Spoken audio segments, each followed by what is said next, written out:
ഭാഗ്യം തേടി ലോട്ടറി കടയിൽ പോകുന്നവരാണ് നമ്മളിൽ പലരും. എന്നാൽ അതിനായി കോടതി കയറിയിറങ്ങിയവരെ കണ്ടിട്ടുണ്ടോ? ക്രിസ്മസ് ബമ്പറായ 20 കോടി രൂപ തട്ടിയെടുക്കാൻ നിയമ പോരാട്ടം നടത്തിയ ഒരാളുടെ കഥയാണിത്. പിറമ സ്വദേശിയായ റിട്ടയർഡ് പോലീസ് ഉദ്യോഗസ്ഥനാണ് തനിക്ക് ലോട്ടറി അടിച്ചെന്ന അവകാശവാദവുമായി ഹൈക്കോടതിയെ സമീപിച്ചത്. എന്നാൽ സജിമോൻ്റെ ഹർജി തള്ളിയ കോടതി യഥാർത്ഥ ഭാഗ്യശാലിക്ക് സമ്മാനത്തുക കൈമാറാൻ അനുമതിയും നൽകി.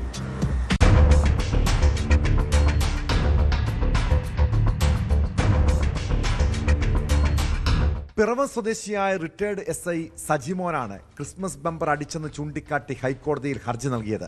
എന്നാൽ യഥാർത്ഥ ഉടമസ്ഥർ ഹാജരാക്കിയ ടിക്കറ്റിന്റെ വിശദാംശങ്ങൾ ലോട്ടറി വകുപ്പ് കോടതിയിൽ സമർപ്പിച്ചിരുന്നു. ഇത് പരിശോധിച്ച ശേഷമായിരുന്നു കോടതി സജിമോന്റെ ഹർജി തള്ളിയത്. ശാസ്ത്രീയമായ പരിശോധനയടക്കം നടത്തിയാണ് ലോട്ടറി വകുപ്പ് വിശദമായ റിപ്പോർട്ട് കോടതിയിൽ സമർപ്പിച്ചത്. ശാസ്ത്രീയ പരിശോധനയിൽ സജിമോൻ പറഞ്ഞതുപോലുള്ള തെളിവുകൾ കണ്ടെത്താനായിട്ടില്ലെന്നും സർക്കാർ അറിയിച്ചു. ഇത് അംഗീകരിച്ച കോടതി സജിമോന്റെ ഹർജി തള്ളുകയായിരുന്നു. ഒപ്പം തന്നെ സമ്മാനത്തുക വിതരണം ചെയ്യുന്നതിന് ഏർപ്പെടുത്തിയിരുന്ന വിലക്കും നീക്കി. ടിക്കറ്റ് കൈമാറുന്നതുമായി ബന്ധപ്പെട്ട തർക്കങ്ങളെ തുടർന്ന് ഏറെ നാളായി അനിശ്ചിതത്വത്തിലായിരുന്ന സമ്മാനത്തുക വിതരണം ഇതോടെ വേഗത്തിലാകും.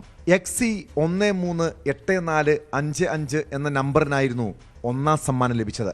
കോട്ടയം കാഞ്ഞിരപ്പള്ളി ബസ് സ്റ്റാൻഡിനടുത്തുള്ള കടയിൽ വിറ്റ ടിക്കറ്റിനാണ് ഒന്നാം സമ്മാനം ലഭിച്ചത്. കാഞ്ഞിരപ്പള്ളി ന്യൂ ലക്കി സെന്റർ എന്ന കടയിലാണ് ഒന്നാം സമ്മാനത്തിന് അർഹമായ ടിക്കറ്റ് വിറ്റത്. എന്നാൽ ക്രിസ്മസ് ബമ്പറിന്റെ യഥാർത്ഥ വിജയി ഇനിയും പേര് പരസ്യമാക്കിയിട്ടില്ല.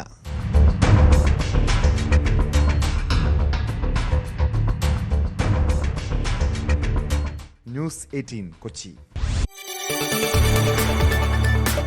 കൂടുതൽ വാർത്തകൾക്ക് news 18 Keralam YouTube channel subscribe ചെയ്യുക.